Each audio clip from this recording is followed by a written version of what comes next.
Hi all, welcome to Vijayamala சக்கரவர்த்தி channel. இன்றைக்கு உண்டான லஞ்ச் மெனு என்ன அப்படின்றத நம்ம கிச்சனுக்குள்ளே போய் பார்க்கலாம். Hi all, welcome to Vijayamala சக்கரவர்த்தி சேனல்.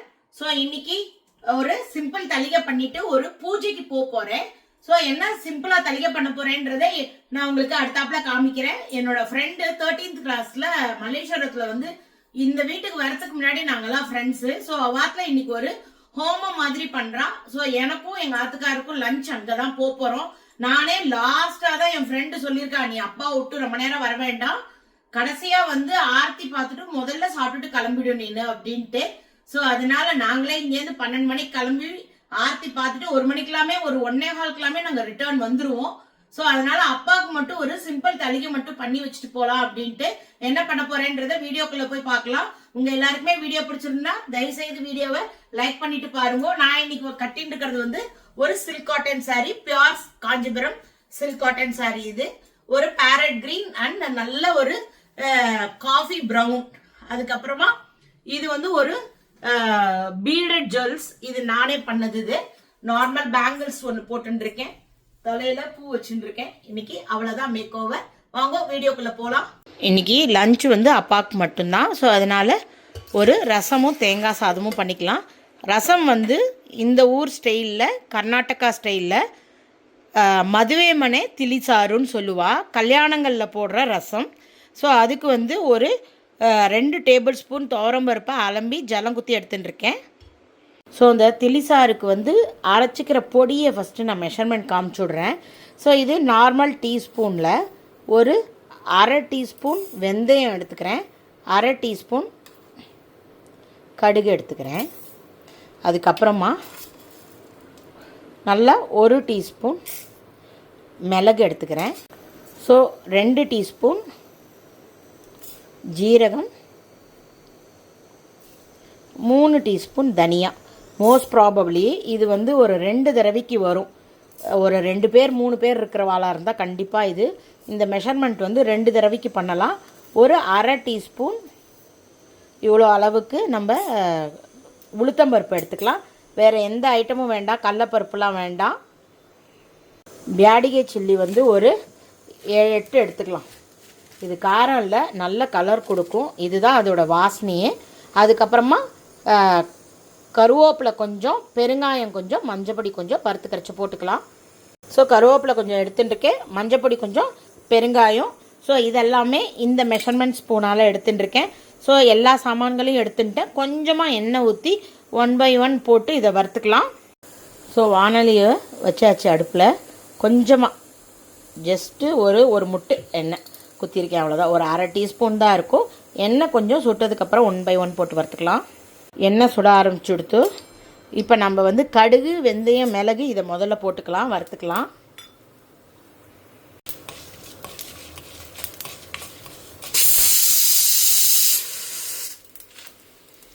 பருப்புமே சைடில் சவுண்டு வந்துருக்கு. கடுகு பொரிய ஆரம்பிச்சிருத்து, வெந்தயம் கூட கலர் சிவக்க ஆரம்பிச்சிருத்து, மிளகு கூட பொரியறது பாருங்க. இப்போ ஜீரகம், உளுத்தம்பருப்பு, மணியாக எடுத்த வாரத்துக்கு கிளம்பணும். அப்பா வேலைகள்லாம் முடிச்சுட்டு கிளம்புறதுக்கே ரொம்ப டிலே ஆகிடுறது. எந்த ஃபங்க்ஷனாக இருந்தாலுமே நான் மத்தியானம் 12 மணிக்கு தான் போகிறேன், எந்த ஃபங்க்ஷனோட டைமுக்கு போகிறதே இல்லை. இப்போ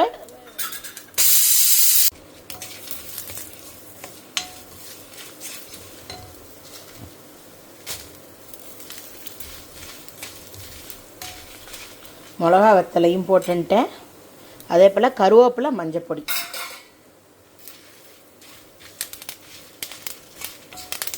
நல்ல மிளகா வந்து வறுப்படணும், அப்போ தான் அந்த வாசனை வந்து அதுலேருந்து கரெக்டான ஒரு மனம் வரும். நமக்கு அந்த கல்யாணத்துலலாம் ரசம் போடுறச்சு கையில் வாங்கி குடிக்கணும்னு தோணும், அந்த அளவுக்கு ஒரு வாசனை வரும். அது வந்து இன்றைக்கி போகிற ஒரு ஃபங்க்ஷன் இருக்குது இல்லையா, அந்த ஃபங்க்ஷன் கூட டிப்பிக்கல் கர்நாடகா பீப்புளாத்து ஃபங்க்ஷன் தான்.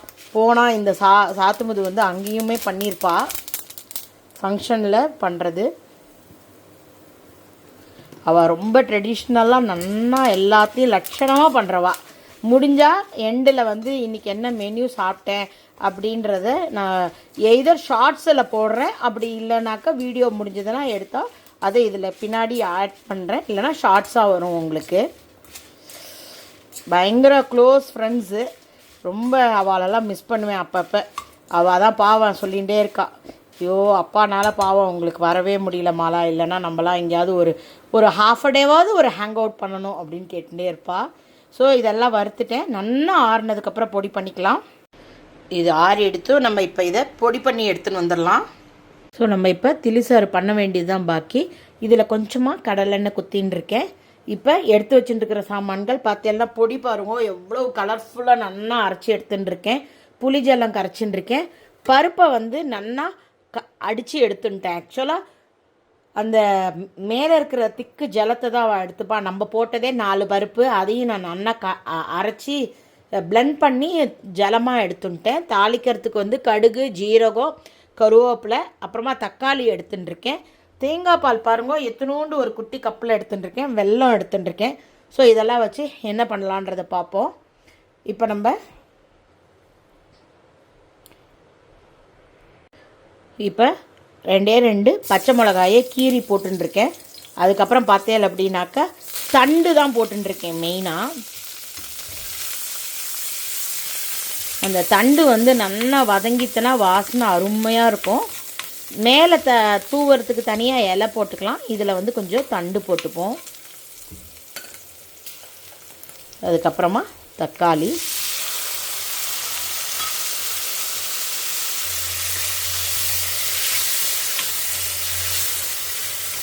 தக்காளி நல்லா வதங்கணும்.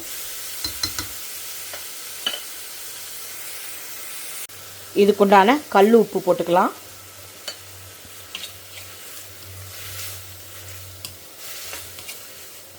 கொஞ்சம் ரசம் கூடவே பண்ணிட்டோம் அப்படின்னாக்கா இன்றைக்கி மத்தியானம் லஞ்சு ஹெவியாக இருக்கும் இல்லையா. ஸோ ராத்திரி வந்து ஒரு ரசம் சாதமோ, ஈவன் ரசத்தை வந்து நல்லா குடிச்சிட்டு கூட படுத்துக்கலாம், ஜெரிமானம் நல்லா ஆகும். ஸோ தக்காளி நல்லா மசிகிற அளவுக்கு வதக்கலாம்.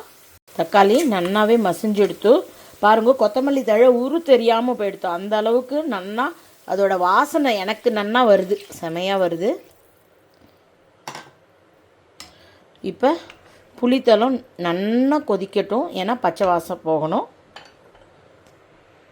பார்த்தேன்னாக்கா இந்த இடத்துலலாம் கொதிக்க ஆரம்பிச்சுடுத்து. நம்ம வெல்லம் ஆல்ரெடி ஆட் பண்ணிட்டேன், அந்த ரெக்கார்டிங் ஆகாமல் போயிருந்துருக்கு. வெல்லம் ஆட் பண்ணியிருக்கேன். திருப்பி வெல்லம் போட்டேன்னு வச்சுக்கோங்க, திருப்பியும் ரொம்ப ஸ்வீட்டாக போயிடும். ஸோ நான் இப்போ கொதிக்க ஆரம்பிச்சுடுத்து நல்லா புளிஜலம். இப்போ நம்ம எடுத்து வச்சுட்ட பருப்பு தெளு இருக்கு இல்லையா, நான் வந்து பருப்பு, அவள் வந்து பருப்பு தெளு தான் எடுத்துப்பா. நான் போட்டதே 2 டேபிள் ஸ்பூன் பருப்பு போட்டிருந்தேன். அதனால் நான் பருப்பையும் சேர்த்து அரைச்சி நல்லா ஜலமாக எடுத்துட்டேன். பாருங்க எவ்வளோ சாறு வந்து சாறுனா தெளிவான ரசம்னு அர்த்தம். இந்த மாதிரி நல்லா தெளிவாக இருக்கும். இப்போ இது கொதி வரைச்ச நம்ம பொடி போட்டால் நல்ல வாசனையாக இருக்கும்.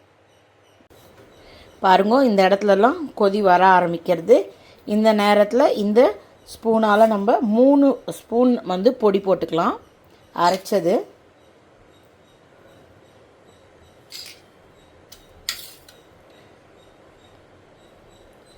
ஃபஸ்ட் கிளாஸ் கலராக இருக்குது. ஆஹா, நல்ல வாசனை. இப்போ ஒரு கொதி வரட்டும். கடைசியாக கொஞ்சமாக தேங்காய் பால் ஆட் பண்ணணும். ஸோ லேசாக முத்தாட்டம் ஒரு கொதி வர ஆரம்பிச்சிருத்து. இப்போ நம்ம கொத்தமல்லி தழை வாசனைக்கு போட்டுக்கலாம். அதுக்கப்புறமா கொஞ்சமாக எடுத்து வச்சுருந்த தேங்காய் பாலை இதோட ஆட் பண்ணிக்கலாம். அவ்வளோதான். இதுக்கு ஒரு தாளிப்பு பண்ணிட்டோம் அப்படின்னாக்கா மதுவே மனே திளிசாறு ரெடி ஆகிடுத்து. அதாவது கல்யாணங்களில் போடுற தெளிவான ரசம், அருமையான ஒரு கர்நாடகா ஸ்டைல் ரசம் நமக்கு ஆசமாக ரெடி ஆகிடுத்து. கண்டிப்பாக எல்லாருமே ட்ரை பண்ணி பாருங்க. ஸோ இப்போ இது வந்து ரொம்ப கொதிக்க விட வேண்டாம். ஆல்ரெடி நல்லா பச்சை வாசனைலாம் போகிறதுக்கோசரம் புளியெல்லாம் நல்லா கொதிக்க விட்டாச்சு. இப்போ நம்ம இதை ஆஃப் பண்ணிவிட்டு நெய்யில் கடுகு, ஜீரகம், கருவேப்பிலை, பெருங்காயத்தை தாளித்து மேலே கொட்டினா நமக்கு திளிசாறு ரெடி.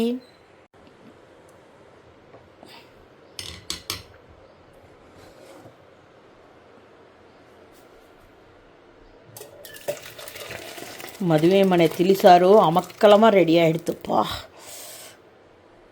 அழகாக கல்யாணங்களில் சர்வ் பண்ணுற மாதிரி பக்கெட்லேயே நானே குத்திட்டேன். டைம் ஆகிட்டுருக்கு. அடுத்தாப்பில் நம்ம சாதத்தை வச்சிடலாம். பருப்பு வச்சு அதே குக்கர்லேயே வச்சுட்டேன். அடுத்தாப்பில் தேங்காய் துவையல் பண்ணிட்டோம் அப்படின்னாக்கா இன்னும் ரசத்துக்கு தாளித்து கொட்டல, இப்போ தாளித்து கொட்டிடலாம். நெய் குத்தி தாளித்தாதான் எப்பயுமே ரசம் நல்லாயிருக்கும். எங்கள் ஆத்துக்கார் இப்போ தான் வந்து இந்த ரசத்தை டேஸ்ட் பண்ணி பார்த்துட்டு, நம்ம ஃபங்க்ஷன் அட்டன் பண்ணிவிட்டு வந்து நம்ம ஆத்துலேயே சாப்பிட்லாமா, ரசம் ரொம்ப டேஸ்ட்டாக இருக்குது அப்படின்னார். கண்டிப்பாக இந்த ரசம் வந்து ரொம்ப ரொம்ப நல்லாயிருக்கும். நீங்கள் எல்லாமும் ட்ரை பண்ணி பார்த்துட்டு எனக்கு கமெண்ட்டில் சொல்லுங்க. மைசூர் ரசத்தில் ஒரு சேஞ்சஸ் இருக்குது. அதில் நான் உளுத்தம்பருப்பு போடல, கடலப்பருப்பு போட்டிருக்கேன். இதில் கடலப்பருப்பு போடல. அதே போல் தேங்காய் பால் போட்டிருக்கேன். ஸோ நிறையா ஒன்று சின்ன சின்ன டிஃப்ரென்ஸ் தான். பட் டேஸ்ட் வந்து அவ்வளோ நல்லாயிருக்கும். கண்டிப்பாக ட்ரை பண்ணுங்க. நெய் உருகின்றே இருக்குது. இதில் ஜஸ்ட்டு கடுகு ஜீரகம் பொரியட்டும்.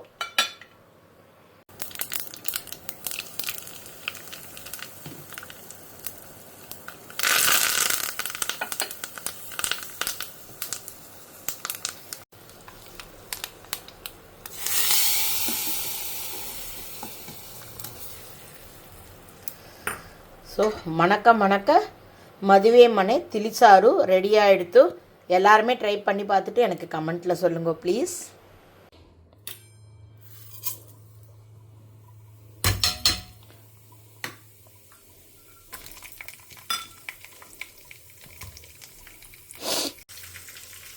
தேங்காயை கொஞ்சம் பொடி பண்ணி எடுத்துக்கிட்டேன். உளுத்தம்பருப்பு, பச்சை மிளகா, புளி, கொஞ்சமாக செவக்கிற நேரத்தில் பெருங்காயம் போட்டுட்டு உப்பு வச்சு அரைச்சிட்டோன்னா தேங்காய் துவையல் ரெடி ஆகிடும்.